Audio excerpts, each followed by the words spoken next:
چلیں بوجھو تو جانے کی جانب، اور آج دو احباب ہمارے ساتھ ہیں میر پور خاص سے تشریف لے کر آئے ہیں بغیر آموں کے، اور یہ بھی شکایت ہو چکی ہے ان سے.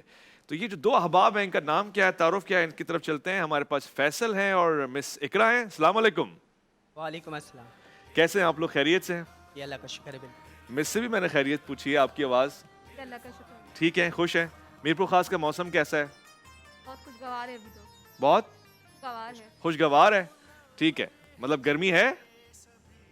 نارمل ہے ابھی. اچھا ٹھیک ہے، چلیں آغاز کرتے ہیں بوجھو تو جانے کا. آج کی شخصیت کون ہے یہ آپ نے بتانا ہے. 10 سوالات آپ پوچھ سکتے ہیں. 6 منٹ کا ٹائم آپ کے پاس ہے. آپ کا وقت شروع ہوا چاہتا ہے. بسم اللہ. کیا وہ شخصیت مرد ہیں؟ جی بالکل مرد ہیں. جی بالکل مرد ہیں. کیا وہ اشرا مبشرہ میں سے ہیں؟ قاری صاحب کیا ان کا شمار اشرا مبشرہ میں نہیں ہے؟ کچھ کہنا چاہتے ہیں آپ؟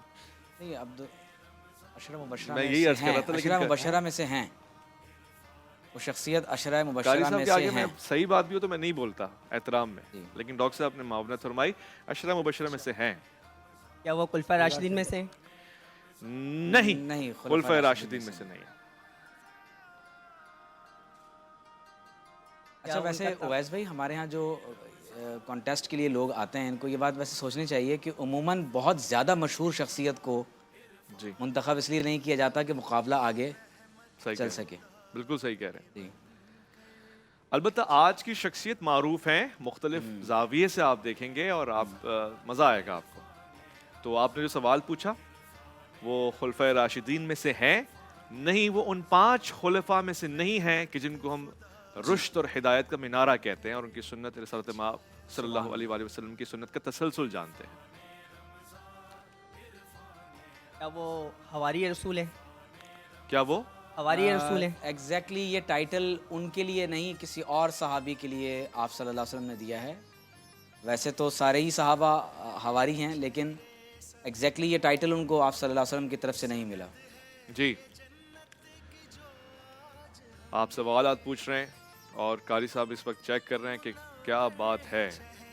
جب وہ کنفرم کر دیں گے تو پھر مزید آپ کو ایک ہنٹ مل جائے گا. ویسے ہی کنفرم ہے لیکن قاری صاحب کی کنفرمیشن الگ ہوتی ہے. فیصل اور مس اقرا میر پور خاص سے تشریف لائیں اور آج کا سفر بھی کر کے آئیں. دیکھیں یہ مقبولیت بھی ہے عرفان رمضان جی ٹی وی کی الف لام میم کی بوجھو تو جانے کی، اور اس میں ان کی زحمتیں بھی اللہ ان کو اس کا اجر دے کہ یہ آج آئیں تو ان کو انعام ملے گا. ایوا کا تحفہ ملے گا ان کو، یہ سامنے رکھا ہوا ہے. بن احسان کا تحفہ ملے گا ان کو میرے سامنے، اور اس کے علاوہ بھی ایک اور خاص تحفہ ان کے لیے ہے. جی کیا وہ معروف تاجر ہیں؟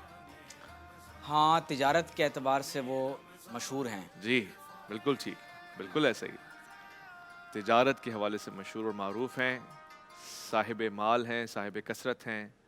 اور ہاں انہوں نے اپنے مال میں سے آپ صلی اللہ علیہ وسلم کو کچھ دیا تھا، اپنا مال مینس کے ہیلپ کی تھی اس دوران. ایک ظاہر سی بات ہے، یہ سوال بنتا نہیں ہے نا. اچھا، ہاں یعنی امداد تو آپ بھی سارے دین میں کہیں نہ کہیں کرتے ہیں اور بڑے مقام پر. لیکن ان کی خاص بات یہ ہے کہ ایک موقع پر بہت زیادہ انہوں نے آپ صلی اللہ علیہ وسلم کی خدمت میں یہی آنا پیش چاہ رہا کیا، تھا، جس سے وہ بہت ممتاز ہو گئے دیگر صحابہ میں. میں ان کو اس ہنٹ سے بچانا چاہ رہا ہوں. غنی بھی ہیں، سخاوت بھی ہے. جی آپ کو لگ رہا ہے کہ آپ پہنچ گئے، جی لیکن مجھے لگ رہا ہے کہ آپ 1-2 سوال اور کر لیں. جی جی کر. ویسے عشرہ مبشرہ میں اگر اتنا بڑا ان کو وہ مل گیا اور کیا چاہیے. تو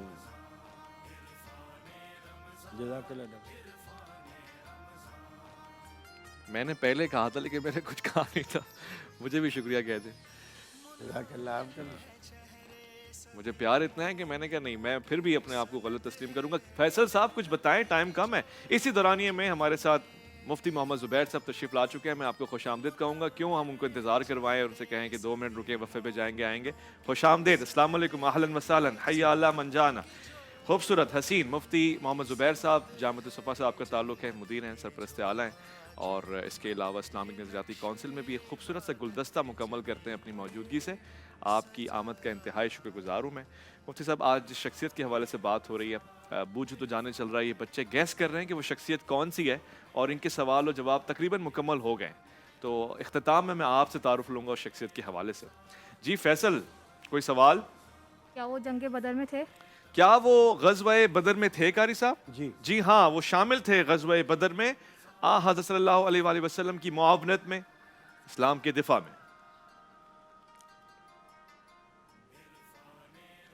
اور کوئی سوال رہ گیا؟ مجھے لگا کہ آپ پوچھیں گے کہ آپ کے پردہ فرمانے کے بعد وراثت کی تقسیم اور یہ اس طرح کا کوئی سوال پوچھیں گے. ایک اس میں ایڈ کر دیتا ہوں کہ بڑے اکابر مہاجر صحابہ میں ان کا شمار ہوتا ہے جنہوں نے حبشہ کی طرف بھی ہجرت فرمائی ہے اور مدینہ طیبہ کی طرف بھی ہجرت فرمائی. سبحان اللہ. میں بھی اس میں ایڈ کر دوں کہ وہ جو کابینہ خلیفہ راشد نے بنائی تھی، ترتیب دی تھی، اس میں بھی آپ شامل تھے، اور حضرت عمر کا انتخاب ہیں آپ رضی اللہ تعالیٰ عنہ. بہت آسان ہے، اب کیا سوچنا؟ ظاہر نہیں تو ہم نے آپ کو کس لیے بلایا ہے؟ جی ٹھیک ہے، شخصیت ہیں عبد الرحمن بن عوف. حضرت عبد الرحمن بن عوف رضی اللہ تعالی عنہ. آئیے اپنا انعام لیجئے، اور اس کے ساتھ ہی یہ تحائف آپ کے ہوئے. اس میں coast way builders and developers کی طرف سے تحفہ بھی ہے. فیصل صاحب مبارک ہو آپ کو، یہ بھی تحفہ آپ کا، اور یہ بھی آپ کا. یہ سب آپ کا، آپ لوگوں نے تقسیم کرنا ہے. مس آپ شرمائے نہیں، یہ آپس میں بانٹ لیجیے گا، ایسا نہ ہو سارا فیصل لے جائیں. شکریہ، تشریف لے جائیے، اور آپ کی آمد کے لیے ہم شکریہ. تین میں لڑائی ہوگی، 3 تھیلے ہیں تو 2 بندے. یہ بات صحیح فرما رہے ہیں، کر لیں گے کچھ نہ کچھ. یہ کوئی مولوی تھوڑی ہیں جو لڑیں.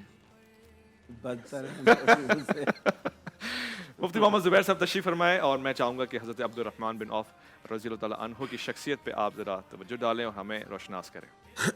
بسم اللہ الرحمن الرحیم، نحمدہ و نصلی علی رسول الکریم، اما بعد. حضرت عبد الرحمن بن عوف رضی اللہ تعالیٰ عنہ کا ایک بڑا تعارف یہ ہے کہ یہ عشرہ مبشرہ میں سے ہیں. یعنی عشرہ مبشرہ کا مطلب یہ ہے کہ وہ صحابہ کرام، وہ 10 ہستیاں جن کو آپ صلی اللہ علیہ وسلم نے اپنی حیات تجربہ میں ہی، زندگی میں ہی جنت کی خوشخبری عطا فرمائی تھی، ان میں ایک یہ شامل ہے. دوسرا، بخاری کی کئی روایتوں سے یہ پتہ چلتا ہے کہ رسول اللہ صلی اللہ علیہ وسلم کئی اہم ترین معاملات میں جب مختلف کمیٹیاں تشکیل دیتے تھے تو اس میں حضرت عبد الرحمن بن عوف رضی اللہ تعالیٰ عنہ کا نام گرامی ضرور ہوا کرتا تھا. چنانچہ یہ ان اکابر اجلہ جلیل القدر رفیع الشان صحابہ کرام میں سے جن کی رائے اتنی صائب، اتنی درست اور پرفیکٹ ہوتی تھی کہ رسول اللہ صلی اللہ علیہ وسلم ہمیشہ کسی بھی معاملے میں جب کوئی کمیٹی تشکیل دیتے جس میں حضرات خلفائے راشدین، جس میں کئی دفعہ صرف حضرت عمر، کئی دفعہ صرف حضرت علی رضی اللہ تعالیٰ عنہ، یا اس طرح مختلف صحابہ کرام، تو ان میں حضرت عبد الرحمن بن عوف رضی اللہ تعالیٰ عنہ کو ضرور شامل فرماتے تھے.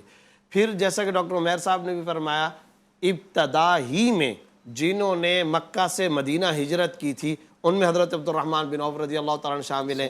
پھر وہ جو مواخات کا رشتہ قائم ہوا تھا اس میں آپ صلی اللہ علیہ وسلم نے ان کے اور صحابہ کرام، انصاری صحابہ کرام کے درمیان میں وہ رشتہ قائم کروایا. پھر الادب المفرد میں امام بخاری رحمۃ اللہ نے لکھا کہ یہ ان صحابہ کرام میں سے شامل تھے کہ جن کو انصار صحابہ کرام نے یہاں تک باقاعدہ طور پر ان کے اخلاق، ان کے کردار اور پھر نبوی مواخات کے قائم کرنے کی وجہ سے یہ پیشکش بھی کر دی تھی کہ ہمارے گھر کے اندر اگر اتنے برتن ہیں تو آدھے آپ رکھ لیجئے، آدھے ہم لے لیں گے، آدھی زمین ہماری، آدھی زمین آپ کی، ہمارے پاس ترکہ، پیسہ، مال، جائیداد اتنی ہے، ہم آدھا آپ کو دیتے ہیں، آدھا آپ کو دیتے ہیں. تو مختلف کمیٹیوں کے یہ باقاعدہ نگران بنائے گئے، رکن رکین بنائے گئے، ان کی رائے لی جاتی تھی. خود آپ صلی اللہ علیہ وسلم ان کی رائے کئی دفعہ طلب فرماتے تھے. ساتھ ہی ساتھ آپ صلی اللہ علیہ وسلم کے معاون خصوصی ہونے کے ساتھ ساتھ، رکن رکین ہونے کے ساتھ ساتھ، یہ حضرت عمر رضی اللہ تعالیٰ عنہ کے باقاعدہ سیکرٹری اور معاون خصوصی کے طور پر بھی مقرر ہوئے. اور وہ جو کتاب الخراج میں قاضی ابو یوسف رحمۃ اللہ نے واقعہ لکھا ہے کہ ایک مرتبہ مدینہ کے قریب کے اندر ایک قافلہ آیا، اس نے پڑاؤ ڈالا، اور جا کر کے حضرت عمر رضی اللہ تعالیٰ عنہ کو پتہ چلا کہ وہ لوگ وہاں پر آئے ہیں، مسافر ہیں، اور وہ کھانا پکانا انتظام کر کے رات کو انہی میں سے کچھ افراد کو پہرے کے لیے مقرر کیا اور رات بھر وہ وہاں پر پہرے دار کھڑے ہو گئے. حضرت عمر رضی اللہ تعالیٰ عنہ کو حضرت عبد الرحمن بن عوف رضی اللہ تعالیٰ نے آ کر کے بتایا. تو اس وقت حضرت عمر رضی اللہ تعالیٰ نے باقاعدہ وہ توشے کی غذا اور خوراک کی پوری بوری بھری اور پھر رات کے وقت ان کو اٹھایا. پھر یہ دونوں حضرات گئے اور جا کر کے پھر ان کو کہا تھا کہ یہاں آپ لوگ آرام کر لیں, نیند کر لیں, کہ مدینہ کے شہر کے اندر سے 2 نئے پہرے دار آ چکے ہیں. سبحان اللہ. رات بھر انہوں نے پہرے داری کی. صبح کے وقت جب دسترخوان لگا تو دیکھا, جب پاؤں پھوٹی نماز کا وقت, پھر دیکھا کہ بھئی یہ پہرا دینے والا کون تھا, تو پتہ چلا امیر المومنین سیدنا فاروق اعظم حضرت عبد الرحمن بن عوف رضی اللہ تعالیٰ. یہ جلیل القدر ہستیاں, تو ان کا یہ تعارف ہے, اور اس کے علاوہ بے شمار ان کا تعارف اور مناقب ان کے بے شمار. جزاک اللہ. کتنے احسن طریقے سے آج آپ نے ہمیں روشناس کرایا اور ہماری معرفت میں اضافہ ہوا.